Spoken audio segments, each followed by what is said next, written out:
Welcome, everybody, to the Dr. Nobody podcast. I have today my two guests, Amy and Toria from Kean University. I'm really excited to have them on today. This topic today about esports and school really hits home to me personally, as I've been a gamer my whole life, I still am. And during my time at Kean, it was totally different. Esports was not the same as it is now. But these ladies will definitely enlighten us on what esports are like now at Kean University and just in general. So, Amy, do you want to go first and just give us a quick introduction to yourself, and then Toria, you can follow? Yeah, that's fine. Hey guys, my name is Amy Yang. I am currently a junior here at Kean University, studying business administration. I'm considering taking a minor in marketing. I joined this esports club back in spring of 2020. And we started out just as a small club, but we worked really hard, and it's become probably one of the main hits on campus this semester. That's awesome. Hi, my name's Victoria Cardieri, but I go by Toria. I'm the president of Kean Esports. I'm also a junior at Kean University, and my major is English literature. Me and Amy started around the same time for Kean Esports. We're two of the founding members of the actual club on campus, and it's probably one of my favorite things that I've ever done. That's cool. So I guess my first question to both of you, and how did you find the inspiration to start a club like this? Especially, it's not even the stigma of being a girl gamer, but just the stigma of being a gamer, really, because I mean, I still get judged in my job with adults that make fun of me of being a gamer, and I feel like that's never going to go away. You know, I would just be so interested to hear what inspired you both to start it. So I've been playing video games for pretty much my whole life. So I know what it's like to kind of have that like video gamer stigma kind of thing, especially like as a girl in middle school. It was quite hard because I would always wear the Zelda t-shirts. So,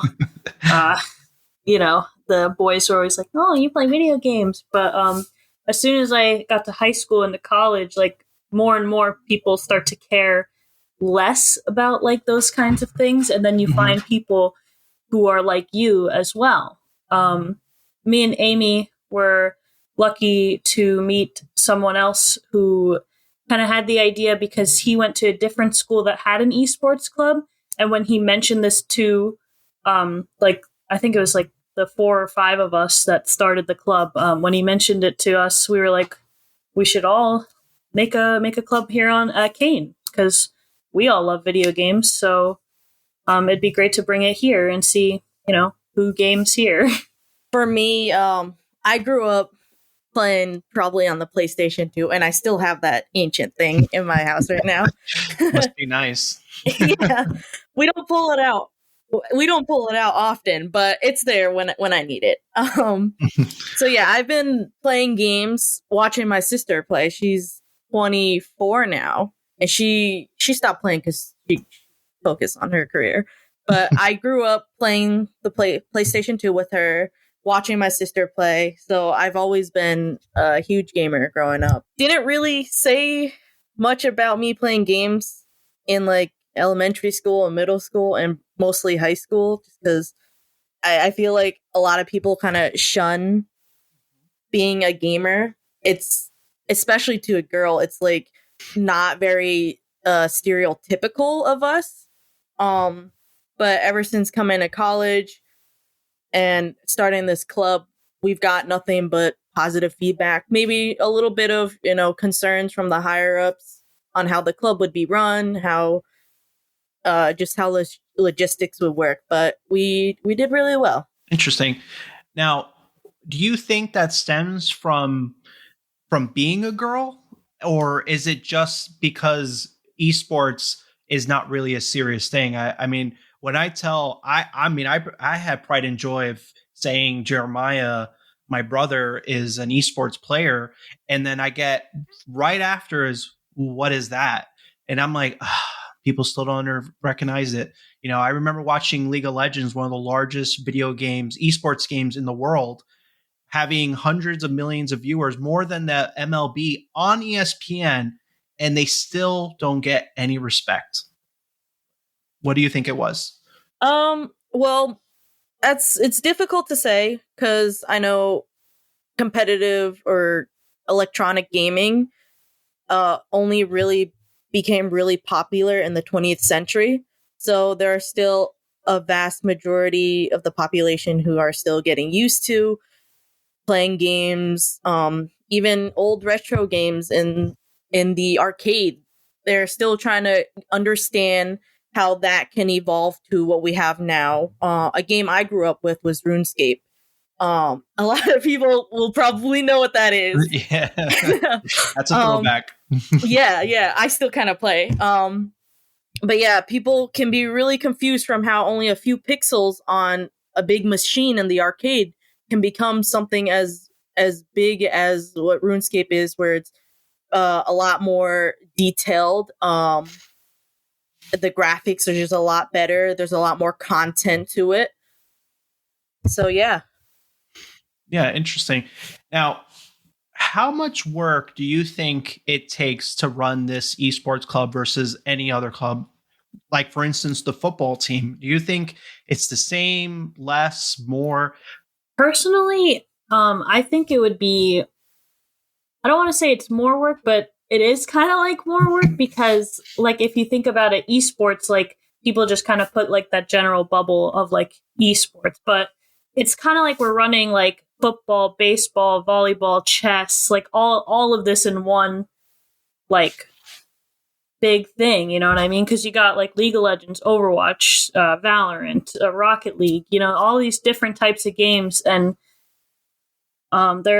it's a lot of people. Where I think we're one of the biggest clubs on campus. So I would say it is quite a bit of work.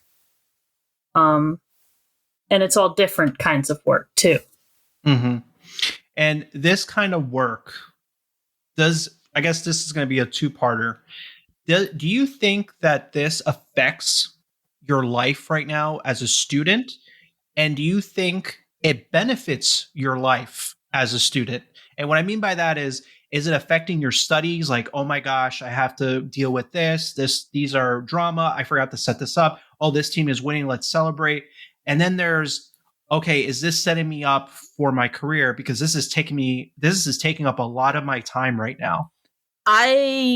Yes, to your first question, if it's, I guess hindering is not the right word. It has a kind of negative connotation to it, but it does have a lot of work that we have to put into a lot of time and effort and consideration into every decision we have to make. But that doesn't just go for esports. That can be any club on campus that's as big, or any organization like resident student life. They run events all the time, and they got to make sure, does this follow procedures? Does it, is it okay for a university to run this? And if there's any like safety issues. So, yeah, anything in that sorts, esports has definitely put a lot of work on us as students, but I think it really takes a dedicated and passionate student to run this well. And either of you can answer this, but do you feel like this is setting you up for your career? And it doesn't mean that it has to be one for one, meaning I guess it's technology based career games, right? It's not going to set you up for technology based jobs, but it can give you the skill sets to do anything else. Do you think it's doing that? I do think that it is helping me a lot. Like my social skills have definitely increased with like becoming the president of this club. I know how to handle like specific problems that I didn't used to know how to handle. Even like a podcast like this. Like I used to be like super shy and introverted, and then now I'm doing a podcast. And also when I took those MBTI test, it's like a personality test. I went from introverted to extroverted, so I found that I like. Yeah. I like hanging out with people now. It's different. That's awesome. And I think just timely, I think that really helps, especially with COVID and what COVID has done to us as a society and our our people skills and just the desire of wanting to be with other people and talk to other people. So that's an amazing change. And that, I'm happy for you. Now, when did you both first learn about esports? I'm so curious because there is a history of esports and it doesn't just start, like a couple years back. It actually goes really far back. I first learned about esports and like competitive esports back in, I think it was 2017, because I used to play CSGO. Since like I was like 13, I've been playing CSGO, but then my friends were like, hey, we're going to go to this tournament. We're going to watch these like professional players. Do you want to come? And I was like, I didn't even know that was a thing.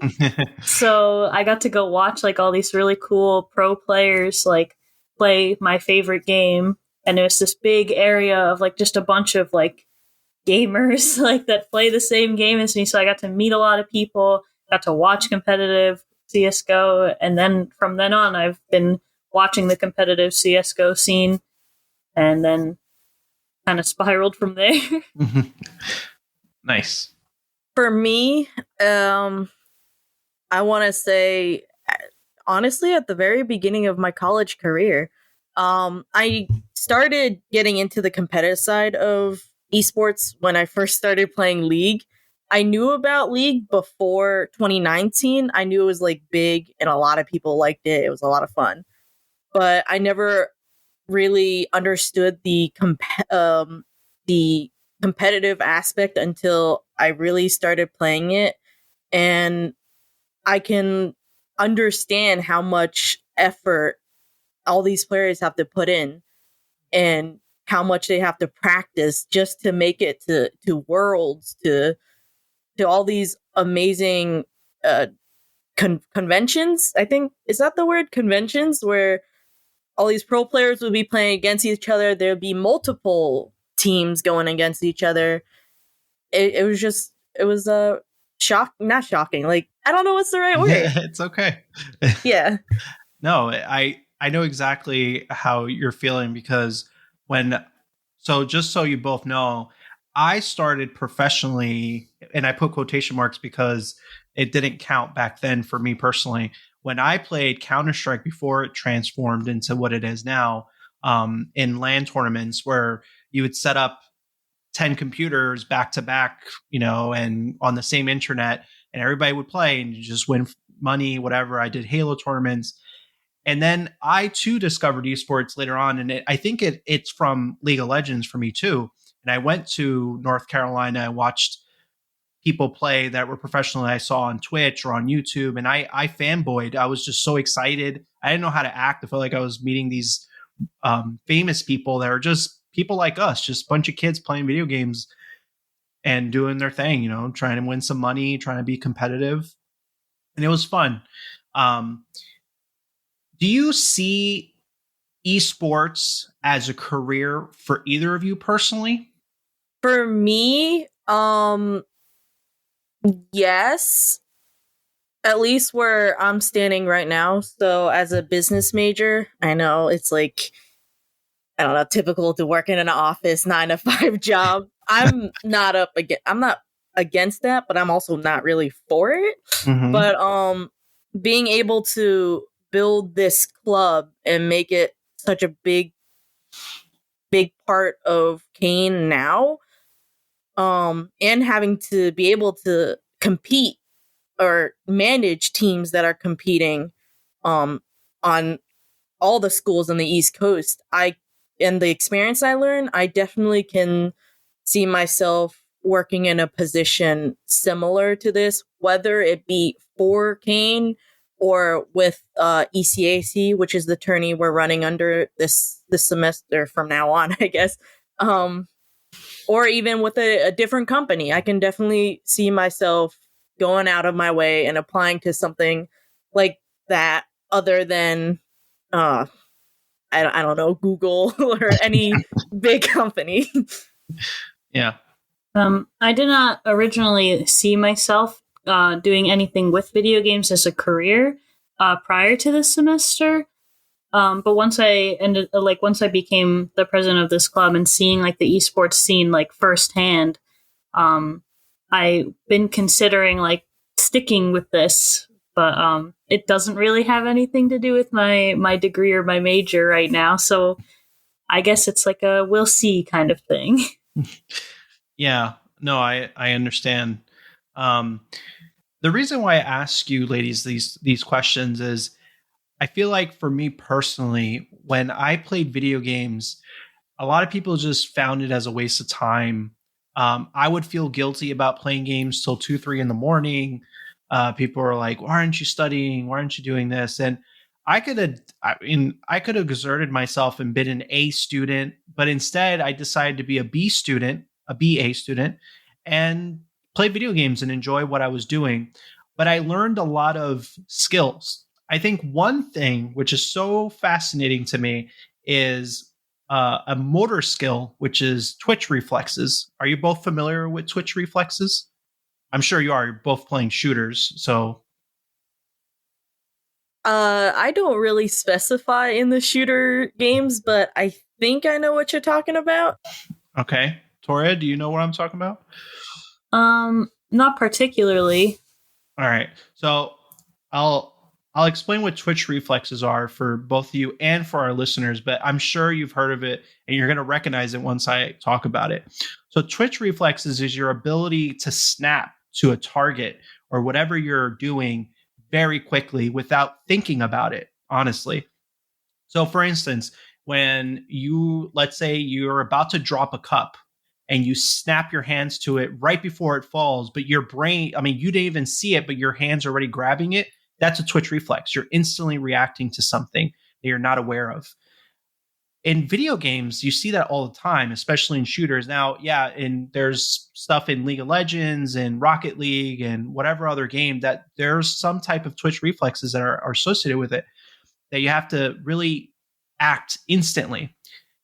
Twitch reflexes actually decline after about 25 years old. So once I started aging, I started realizing my twitch reflexes were going down. But it really enhanced I guess, my mental capacity for certain things. I'm a little more cognitive around my surroundings and things that I do, or how I think or act a certain way. And that's because of games. And also, additionally, I've learned vocabulary from video games that I found on my SATs or my GREs later on. And I'm like, wow, I didn't know this word before. And thanks to video games, I learned it, So have you both found any instances where skill sets in your video games have translated to something in real life? That was a very long-winded way of asking that question. I guess yes. Like I also am the same way. Like with the twitch reflexes. Like I guess also because I played softball in high school, so I guess my reflexes have always been kind of like good with like sudden like movements like that.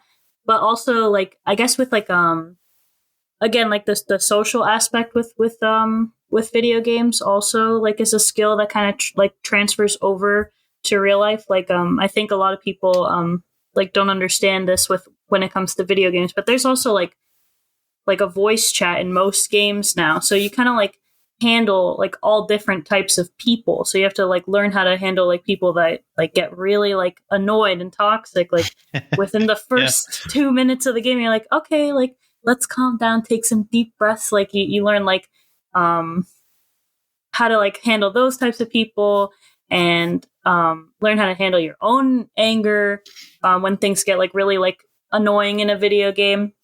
So those kind of skills in that sense, like I've learned a lot. I can agree with what she said on the twitch reflexes. I didn't play any sports. I wish I did. I didn't play any sports, but definitely as little amount of shooters I have played, I can see like my motor senses have been heightened. When you mention about knocking a cup over and just grabbing it without thinking. That's happened to me a few times than I'd like with my phone. Oh my God. Yeah, I could assume that. I should have said phone. That would have probably been like hit home for everybody. Yeah. That, but also this could just, I'm not exactly sure if this is from the whole Twitch reflexes. I'm a very observant person, so like little movements would catch my attention, and that can be said as, what's it called, attention to detail. So it really works not in like an office setting when you're looking at papers and words are moving, but like you pay, you're like hyper focused on what you're doing and the task at hand. Because at least for me, Valorant, that's what it's like. You're gotta be in the zone and in the field and know exactly when you hear someone walking or when a flashbang is being thrown, and you gotta react like right away, because it's either, you could die and your teammates could die within the 2 seconds, or if you react in time, maybe you can save yourself and your teammates from dying. So yes, I definitely agree with what Toria said and what you mentioned before, that video games have heightened my senses on the Twitch reflex side for sure. And also, I'm a really bad typer, but playing League has, I guess, as part of muscle memory too, helped me type without looking. So it plays into the hand-eye coordination part of games. Exactly. That is such a good example. 100% agree on that. I grew up with Oregon Trail on computers, and that's like the ancient one, not the redid one, the remastered version. And I learned how to type with a cardboard box over my keyboard, but playing games, I just learned how to do it. And my whole point of asking you both these questions is just to make sure that the listeners understand that gamers aren't just wasting their life, just playing video games. And I think that's a stigma that needs to go away. There's other aspects, just like sports, you get, and I think one of you ladies said it, you get tired. I mean, I mean, now as an adult, like 32-year-old man, I can only play a game for like 2-3 hours before I get exhausted. But when I was your age, I would play 10 hours and then I would start getting a little sleepy, a little tired. But it really takes a toll, and you do need to practice and get better, have better reflexes, and just build up your endurance. And typing is one of them. You get better playing video games and in real world. So it doesn't matter if you're a gamer or not. There are definitely listeners that are not gamers, but there are different things in your life that can prepare you for things that you don't even realize that can do in your future and your career. And that was kind of the point I was trying to make. Thinking about our listeners, what would you tell our listeners about, or maybe future gamers, because our listeners are different age groups, they're adults, they're your age, they're younger. What would you tell, what's the best advice you can give to these listeners about being a gamer and still seeking to get to the top of your game in terms of your career, not in terms of video game? The advice that I would give is probably, it's all about time management. It's like any other extracurricular activity that you'd like to do for fun. Like it's like drawing, like singing, like crocheting, because I crochet. But like you set some time for it, practice and get better. But you also can't let it like blind you from everything else that you do in your everyday life. Like I go to classes, I work 20 hours at my job every week. I have the club to run, and then eventually, like when I get home from everything, I just hop on CS:GO and I play for like an hour or two, and then I go to bed. It's like all about time management. That's very good. I agree. It is, for me, it just depends where your passion really lies. I know most students now go into college for a passion, but if gaming is also your passion and if it's stronger than working a 9 to 5 job or working in a hospital as a nurse or a doctor, then that's where you should put your passion. Don't make it like a chore to have to balance the two. You don't have to. Just whatever you feel like you enjoy the most. And gaming is like a career too, Put time aside to away from gaming or away from your actual job to relax. You can watch TV, listen to music, dance. But if you really love the game more than your 9 to 5 job, you can always put in extra time for it. Absolutely agree.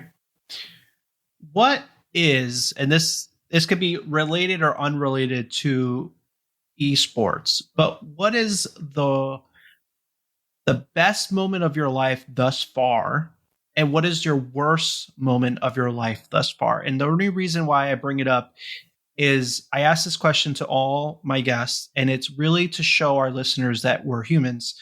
We're really just nobodies trying to get to a point in our life that we're more of a somebody.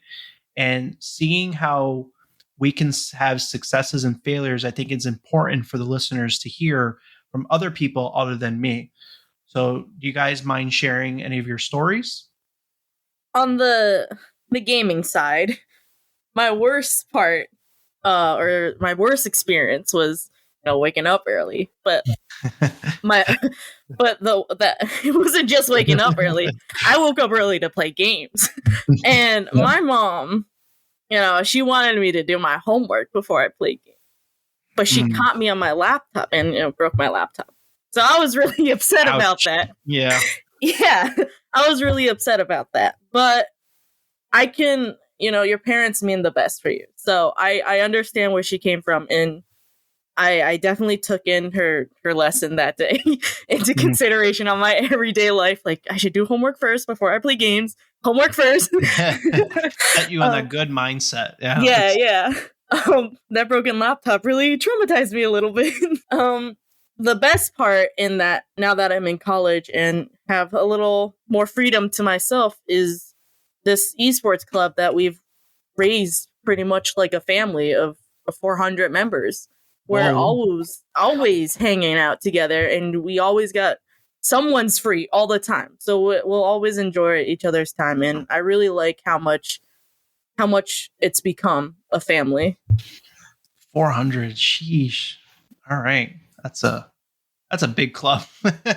Yeah, cool. We got a lot of people. That's like for me it's kind of the same.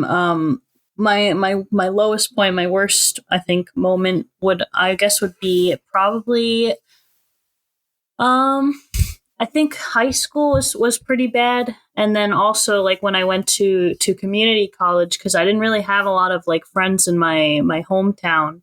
And it wasn't until this semester that I've made like genuinely like real connections with people that are like me. I can't even remember like a time that I've eaten alone this semester. Like it's crazy like how fast and how like real these people are. Like we really are like a family. So I'm just so happy that I got to have this opportunity, and I got to meet all these amazing, wonderful individuals, and also got to start a club on campus, like this esports club. It's like a one of a kind, and we kind of made like a lot of like milestones, I guess the word would be, for the school. Like we're the first esports like official club on campus. We're the first esports club that's part of the athletics department on campus, and we're also the first esports teams to go to playoffs on campus. Oh, nice! Congrats! So, yeah, a lot of cool stuff for us. Yeah, well, that's great. Yeah, that's definitely pretty awesome to do. And this is your first year, right? Yes, this is our first semester. So yeah, so we're the first half of our first year. That's a very impressive feat to do in one semester. Exactly. So I'm sure yes. it's gonna be amazing in the next couple years and beyond. In terms of I just want you to think about your lives right now. What would you say are up to 5 things that have been essential in succeeding in your career path, in your life, or in school? And it could be one, it could be a couple, or interchangeable. Well, I'm gonna have to go back to what I was saying before. I think time management is definitely a must. Mm-hmm. I think like confidence is also a must. Like putting yourself out there is like super important. Like one of my friends told me, like, if you don't like put yourself out there, if you don't even try, then the answer is always going to be no. Because like the worst thing that someone will say, or the worst thing that that will happen, is that someone says no, or that like it doesn't work out. But if you don't even try, you'll never know if it will go well. And then so time management, confidence. I'm trying to think of others. Amy, if you'd like to go, then I was gonna say dedication. That's my biggest one. My family is very traditional, so they weren't really for me going and trying to do a career in esports or in gaming in general. They're like, it's not consistent. You won't get much out of it. Like, But for me, I never gave up on my passion, and I definitely really, really enjoyed putting in the work and time for this. I do agree with what Toria said. Time management is a really big one, especially as a college student. You have 5, 6, or more classes you have to take care of. And on top of a club at least this big, you have to run general body meetings. You have to write, for me, meeting minute notes, figure out events and fundraising events to run this club. It's a lot of planning we have to do prior to the actual thing. And a lot of people don't really see that because it's all done in the background. A lot of people can take that for granted for how much work how many people we have, 6 people, 7 people on our e-board who put in all this work and time and dedication into this club. So yeah, it really takes time management, dedication, the passion for it. If you start losing passion, you're not gonna follow through with the dedication. Mm-hmm. Agreed. Yes, I definitely agree. And that goes for not just esports, that just goes for anything in your career. I think those are very, very vital things that everyone should have. And it's unfortunate, actually, and this is something I was talking to someone else about, is that these are almost things you have to learn on your own and not necessarily, at least personally for me, throughout my career, I didn't learn these in school or through a traditional way of doing it. I learned it on my own, on the fly, while on fire. So it's hard, and it's really great that you're both learning it now, so it can help you later on, and you can translate that later. In terms of esports and the club itself, both of you, can you name one thing that just totally gets you excited? Like, if you wake up in bed and you're like, I'm really excited about whatever it is. Like, that's why you get up from bed. For me, it's not really on the esports side. I know you mentioned esports. No, go ahead then. Okay. Esports, then it's totally fine. I always live by this, but I live every day on its own. Like, regardless of what happened yesterday or last night or before 12 a.m., it's a brand new day. Start off fresh and start off successfully. Wake up, get some food, hang out with friends while getting food, or go to class, get something done. So you'll know you're on a good foot for the day. Mm-hmm. And do your best to not let anything knock you down, Like, what if your grades are doing a little bad? Study a little more. Then you know you're making progress towards something you really want to do. Mm-hmm. Love it. Like, I guess similar to Amy, it's like I kind of also like it's every day. It's like a new experience. But when you first said the question, the first thing that popped into my mind, like what gets me out of bed in the morning, and it's like the first thing I thought of was general body meetings for the eSports club. Yo, I was saying the same thing. I was like, Thursday's the GVM. Thursday is the general body. Just have to get through Monday, Tuesday, and Wednesday, and it's then the. I'm That's so awesome. looking forward to this week's general body meeting. Me too. While we're talking about it, what is? I guess you're both really excited about it. I'm generally curious. What is a general body meeting, and what is it? I mean, why are you so excited about it? So general body meetings are something that happen every other Thursday, and it's kind of like when like the whole club comes together in person. We give like a presentation on what has happened the past week, what's going to happen the next week, what events we're hosting, any new updates, anything like that, like how the competitive teams are doing. And then we play like a game. Like this week, spoilers, I don't know.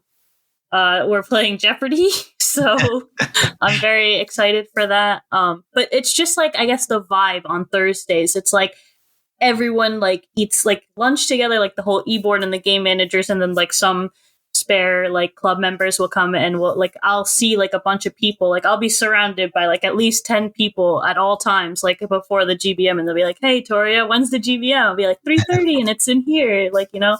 So it's like the whole day you're just with people excited for this like one thing that you get to do together. I think of it as like family game night. We're all COVID was literally only last year, so Yeah, we're making the best of what we have in person this semester. And general body meetings are, aside from us meeting up and eating lunch and just being in the esports arena, general body meetings is where you get to see everyone's face. You get to meet everyone that you probably haven't met before, where we talked on Discord, like, "Oh, I know your name, like Pikachu lover 345 or something." Hey, I get to see, I put a name to a face.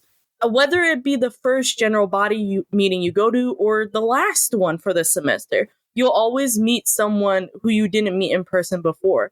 And everyone brings this very passionate energy about gaming because we genuinely like to be here and enjoy each other's time. So, yeah. I'm so jealous. I'm going to have my other friends on this podcast that I went to Kean with, and we basically indirectly worked on eSports Club. We also played card games while we were tutoring. Well, not while we were tutoring, but in between tutoring, we played Pokemon, Magic, Yu-Gi-Oh!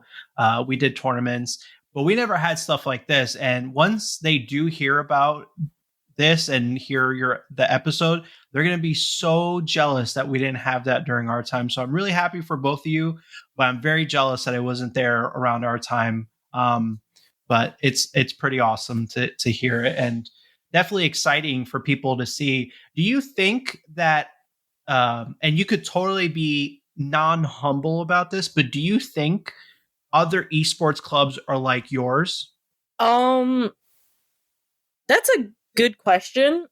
I don't really, with all the work we have, I don't really keep in contact with all or Rutgers esports, or, you know, Ryder. I think Ryder has the esports too. But my cousin goes to Rutgers, so on Thanksgiving break, I was just asking him, like, "Hey, did your team possibly get invited to the Helix tourney that we got invited to?" just a little flex. Yeah. And I mean, he wasn't really in the esports thing, but like he said probably. And assuming from how good Rutgers does with their esports, I'm gonna guess a little bit no and a little bit yes. it really depends on the community the university builds. Kean thrives on its what's it called, diversity, and the connections it makes here. And yeah, it thrives on its diversity here. So for me, I think the Kean eSports Club is like more of a big family, and compared to at least my understanding of Rutgers, maybe they're more on the formal side where they're less relaxed. Mm-hmm. You know, you understand what I'm trying to say. Yeah, absolutely. I agree. I don't want to say like we're better, but we're different. Like I would say we're definitely like a unique program. I've talked to other schools like about their esports programs, and I've talked to people that go to other schools about their esports programs, because I like to get perspective. I like to see like what I can incorporate into our esports club and whatnot. Like we went to NJIT for their Super Smash Brothers local event, and I was like, hey, does your school also like participate in ECAC tournament, which is what we do? And they were like, yeah, we do, but like we don't get any like we don't have like an arena like you guys do. So it's like I feel like since our school kind of like supports us in a way with this, like we kind of have an advantage on that. But also like it's not like Rutgers where it's like formal. Like with them, like you have to be like a certain rank to like even like be considered to join their club. From what I've heard, I don't know much about them, but I know that. So for ours, it's like family like oriented and but like casual, but also still on the competitive side where we have the support from the school for the competitive stuff. So we're pretty fortunate that we get our some support from the school too. That's awesome. Support from the school is amazing. So if you have them on your back, that's amazing. So just to wrap up the interview, I'm going to ask you both a question and then just answer it however you like. In terms of wisdom, departing wisdom, what would you say to our listeners in terms of the duality of being a gamer and being a student and still seeking that pathway to get to your career? What advice would you give them or tell them?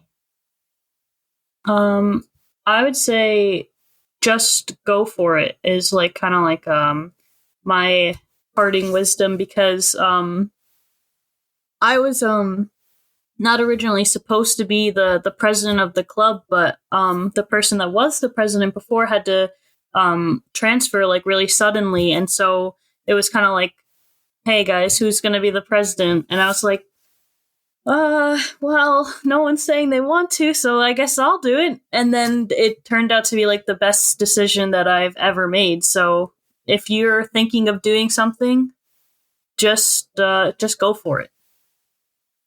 I agree. Take a risk sometimes. You know, if you're not sure of your capabilities, there's always space to learn. And that's the amazing thing that Toria got this semester. She got the chance to meet new people and learn how to manage a club and all these formal things we have to deal with the school. It all takes risk and facing those fears. For me, I would also say go for it too. Go for what you believe in. Don't let anyone knock you down. You only live one time, live it to your fullest.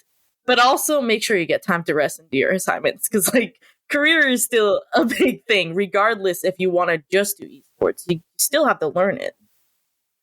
Absolutely. I think that's a core thing that you just mentioned is rest. You got to regenerate. Tomorrow's a new day and you got to be refreshed for it. I want to thank you both so much for being on this podcast and letting me interview both of you fine ladies.